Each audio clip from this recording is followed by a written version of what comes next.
Alrighty. Hello, everyone. Thank you for taking the time to take this meeting. My name is Jason. I'll be going over our team workplace dilemma that we have today. So, do you know that feeling you get when you work with a great group of coworkers and it feels like family? You guys get all your tasks done on time or early, and work seems more like a fun, everyday activity that you get to go to instead of a dragging nuisance. Well, if you have, you know how good a great work environment can be for productivity and keeping employees around for the long run. So we have this issue where John, the current accounting manager, oversees a team of 11 accountants who are primarily female. And last week, seven of them went out to took a trip to Vegas and got a little wild. So our HR team is now looking into this and is considering reprimanding John and maybe the other employees for this trip. This is an issue because John invited direct employees or direct employees that directly report to him for a trip to Vegas. This could be considered a breach of professionalism, and this could possibly be punished. The group has gone out after work for drinks and nights out in the past and considered this trip no different. A trip to Vegas is probably a bigger commitment for those who chose to go, but keep in mind these were open-ended invitations and there was zero obligation to show up. And how much power does the HR department really have over these types of decisions that take place outside of work? Nobody broke the law, and the company isn't facing any legal trouble as a result of this trip. So why are we punishing John? Now, the following are some definitions I'd like to highlight. First is the word inappropriate. As defined by the Oxford Dictionary, it is meant to be as not suitable or proper in the circumstances. I'd also like to define professionalism, also defined by the Oxford Dictionary to mean the competence or skill expected of a professional.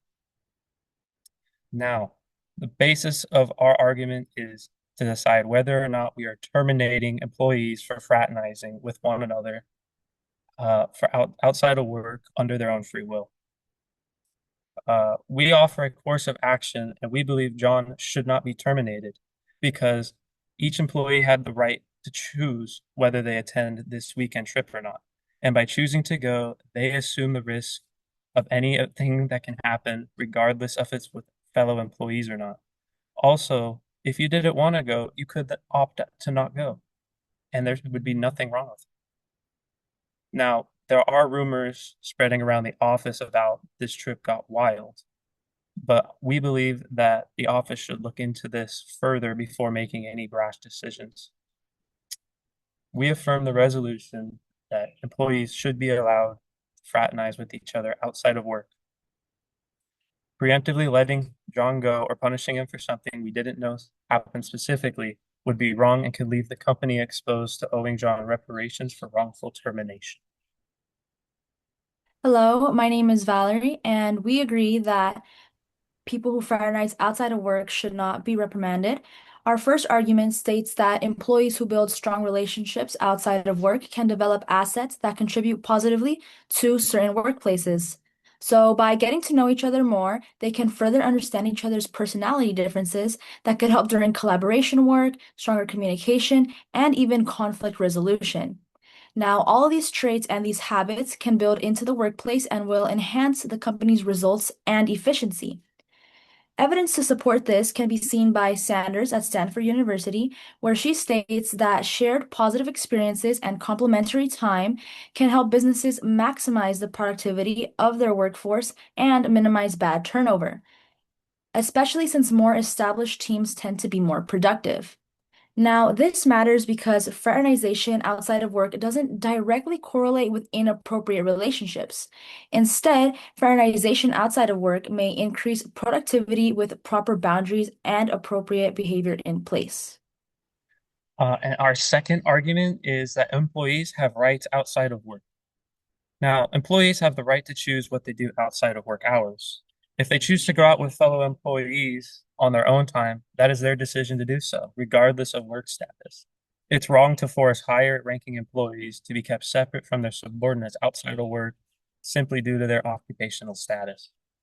The evidence to support this is that people have rights in the US. Simply put, we are protected from extensive corporate punishment.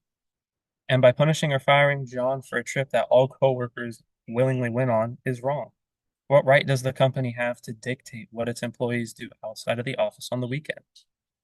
This matters because the corporation should have zero say what you do in your personal life away from work. If you want to go have fun, go have fun. If you think that a Vegas trip is not in your budget, then don't go. It's not your choice to be upset about. Outside of company enhancements and legal abilities, fraternization also helps improve individual growth. Our argument explains that by allowing employees to build their own companionships outside of work, it could lead to the growth of individual professionalism and personal connections. Because by fraternizing outside of work hours, people expand their connections with their colleagues, which may help boost their professional careers in the long run. Also, the evidence to support this is mentioned by a study at Berkeley, where she states that we spend so much of our lives at work that having friends on the job can help stave off loneliness, contributing to our health and well-being over time. This matters because people are more than just your CVS employees. Allowing workers to network and make friends is essential in their lives as well. Employees should be able to express themselves outside of a workplace. Reducing them to only work policies on their own time can lead to a decline in mental health and career development. Naturally, humans are social creatures that thrive off of social interactions, and fraternizing outside of work can help them in the long run with their mental health and their work health. In conclusion, based on our arguments, we believe that the company should speak with John and his other employees to learn more about the details of this trip before making any negative decisions that could expose the company to legal action. Preemptively letting John go or any of his subordinates go before we know anything happened would be opening up the company to a wrongful termination lawsuit that could cost hundreds of thousands of dollars in reparations. So after listening to your argument, I do have a few questions for you. And I first have a question asking that even though HR doesn't have power outside of the workplace, which is what you mentioned, if a situation outside of work occurred, like harassment, do you believe then HR is allowed to step in, and what would they do? I could take this one over. So, as we mentioned earlier, there are legal laws that prevent certain company statuses and workplace expectations to not bleed outside of work. If there is issues of harassment, I think that should be taken legally first with a police report, and then that can go into the HR department in the workplace. But for instances that happen outside of work, that should be handled outside of work with a police report or with different types of outside like resources. It's very nice. And then I also had another question, and that is, would you say that there is a limit to the productivity provided by collaborating? And or what boundaries would you enforce? I'll take this one.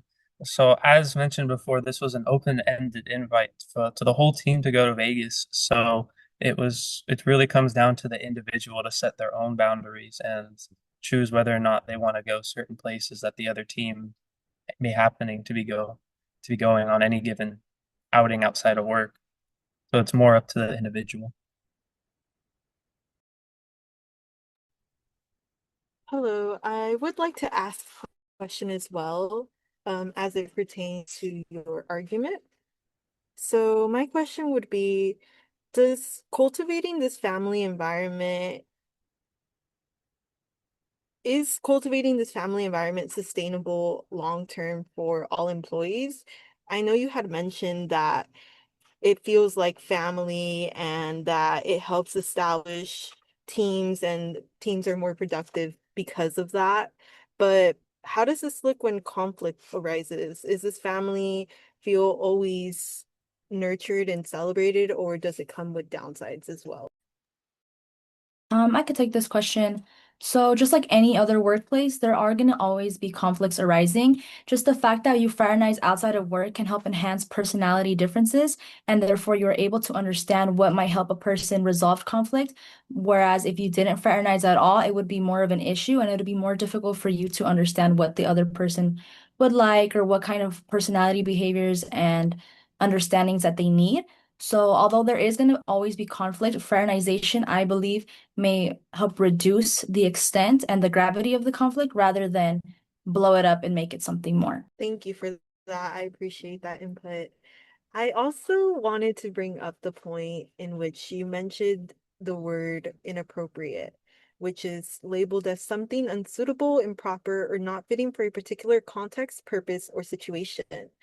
In this case, it seems as if some employees felt uncomfortable with the circumstance of John inviting mostly young women to an outing in particularly Vegas, which seems just like an unstable, unsuitable environment for work culture.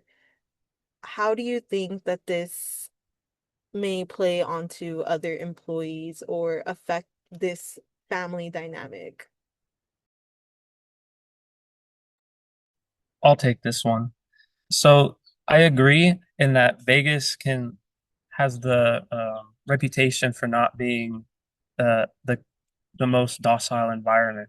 However, John's entire team being mostly female, by him leaving the open-ended invitation to the whole team shows he wasn't leaving anyone out. However, his whole team is mostly female, so it is hard to make the argument, is it fair? And for those who chose not to go, will it come off as favoritism? Um, that is potentially a conflict zone that we could come across um, if it arises, but for now, it doesn't seem that way. All right, thank you very much for your answers. And we'll now be starting with the con side of the debate. I'm Linda, and to start off, I'd like to ask if you were invited by your superior for bonding time, would you feel that it's appropriate? Say your superior invited you to go have drinks or to go to a casino. Would you feel that it's appropriate? Would you be able to say no? That is the issue we are discussing today at CVS Health. So John, our accounting manager, leads our accounting team consisting of 11 people. John and his team typically go out for team building activities such as going out to dinner or out for drinks. Last weekend, word got around that John and 7 others from his team went to Vegas for the weekend.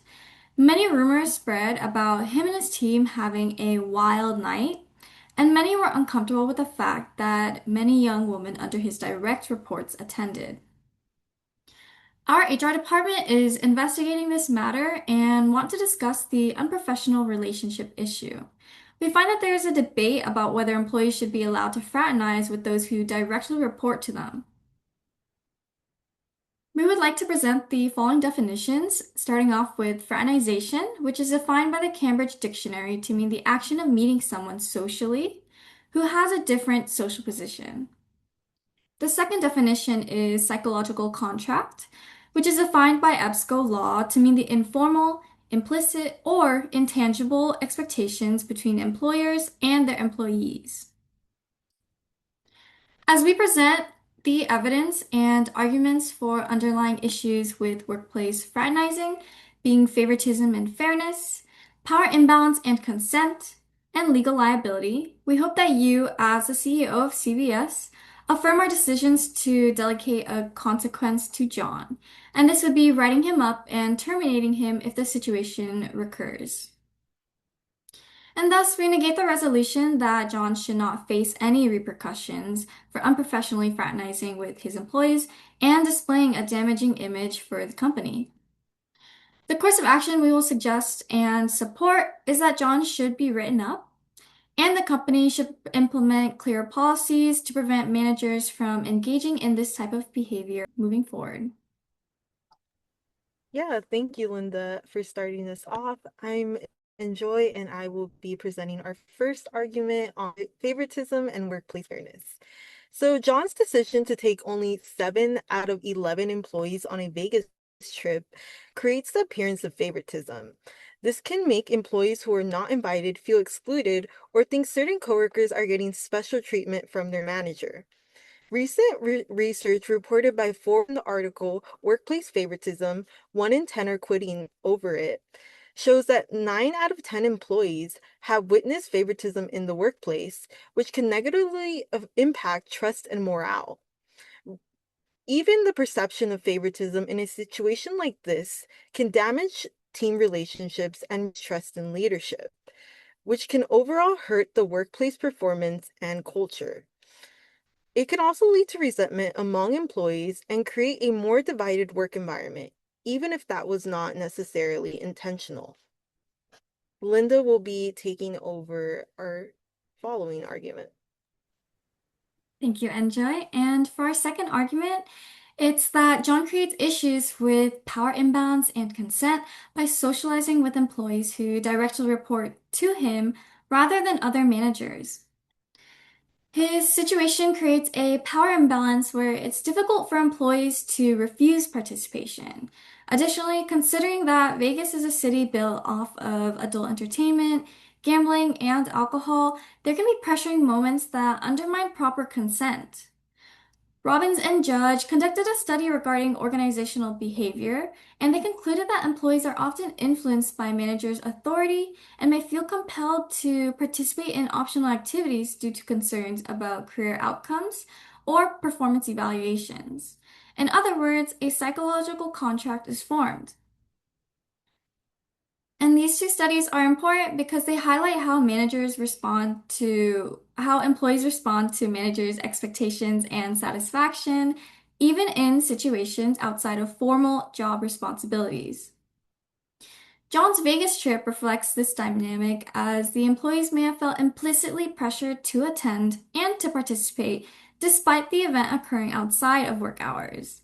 In this context, the psychological contract is especially significant as employees are feeling obliged to comply with a manager who controls their rewards, punishments, and evaluations.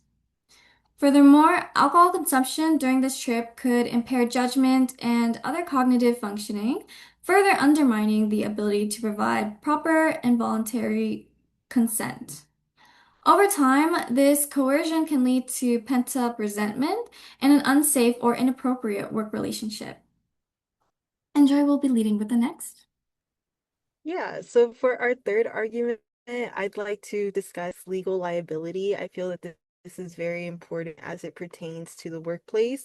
There are a lot of compliance and regulations involved in the workplace that overall impact this whole argument and overall situation that John has put his team in. So, John's decision to take employees he supervises on a weekend trip to Vegas creates legal and professional risk for the company, especially given the setting and involvement of alcohol. Guidance from the U.S. Equal Employment Opportunity Commission shows that employers can be held responsible for misconduct involving supervisors and employees even outside of work settings, especially when a power dynamic is involved. And this directly relates to the situation with the 7 out of the 11 employees that attended, mostly being women. If something were to happen during a trip like this, the company could face legal issues and damage its reputation. Taking action now helps prevent future risks, set clear boundaries, and protect both employees and the organization. Situations like this show quickly personal choices can lead to company-wide issues. And based on our arguments, we believe that John's actions created serious concerns regarding favoritism, power imbalance, and legal risk. Taking only 7 out of 11 employees led to the appearance of favoritism, while the power dynamic made it difficult for employees to choose freely whether to participate. In situations such as these, this exposes the company to potential legal and reputational harm, and it can quickly impact overall trust and morale, despite cultivating this family dynamic. For these reasons, we'd like to recommend that John be written up for unprofessional conduct and that the company implement clear policies to set boundaries between managers and employees they supervise. This will help maintain fairness, protect employees, and prevent similar issues from happening in the future, while also reinforcing a more professional and respectful workplace environment, which is overall what we'd like to cultivate always. Yeah, and these are our arguments. We'd like to open up the floor to any commentary from the opposing team. Yeah, so you mentioned how drinking and alcohol might have been a problem in this trip, but as mentioned earlier, John and his accountants have gone drinking in the past, and that has never been a problem. If anything, they are adults and they should be responsible for their own actions outside of work, as alcohol controlling and all that. But in this case, you are saying that it sets up a social contract, but I'm debating whether this is a problem of fraternization or unprofessional conduct in the workplace by spreading rumors and misinterpreting what the situation was. And I wanted to ask if you think these behaviors and understandings that can be caused by fraternization outside of work benefit the workplace, or is it the unprofessionalism that people are spreading in the workplace that is what's causing the mess, not the actual source of fraternization? I I think think that's a really great question, and I can start off on answering that. So, for the unprofessional relationship issue, we could definitely say that John's actions could be seen as unprofessional if anything did happen in that scenario, and that isn't something we know for sure because, as it was mentioned, it was rumored. However, the situation and the environment does play a large role in what's occurring. And as you did mention, it could be argued that you would provide legal proceedings outside of work. I would love to add to your point. I think you said some great things so far. And just to add to your point, I'd like to bring in the environment in which this played out, particularly Vegas. Like, yes, they may have gone out to drink in the past, but you know the saying, what happens in Vegas stays in Vegas. I think that particularly adds some flair to the situation that isn't normally the environment in which they would be rumored to be drinking or socializing in. I think that going on a trip, going out of your way to go on a trip with your coworkers to Vegas nonetheless induces a sort of feel that isn't typically nurtured in the workplace, and it can definitely have some social implications for that very reason. And kind of just to bounce off of that, it seems that it's not really a fraternization, but more of like an assumption, and people in the workplace are the ones spreading the rumors. So is this more of a professionalism boundary that needs to be enforced within the office, or is this something that you can extend by company policy to their own personal lives? Yeah, I do definitely think it's a bit of both. It's not going to be a black and white situation. I think when we're dealing with people and, very familiar, family-like workplace dynamics, there's implications of that nature and also professionalism, and sometimes those lines get blurred. So I wouldn't say it's either particularly obviously policy should be in place to support these outcomes, but I do think that leading by example and being the manager, aka John, should be leading by example and preventing risk from occurring in the first place. And ultimately, it seems that he did put these dynamics and this flow that has been cultivated within the team at risk by the social implications of it all. And then I had one more question, and that is, what is the psychological contract that John is imposing on his other employees on his team in this scenario? As I mentioned in my argument earlier, the psychological contract mentioned when an employee and an employer feel kind of an obligation, and so the employee feels obliged to comply with their manager's demands. And in this situation, John is their superior as the accounting manager, and Since he manages the team is going to feel kind of obliged to follow his requests, whether it's for bias, evaluations, or other personal reasons. They're going to feel compelled to follow John in attending the event just to get into his favor, if it is favor in itself. And the cycle contract is just feeling obliged, and that's how the situation applies.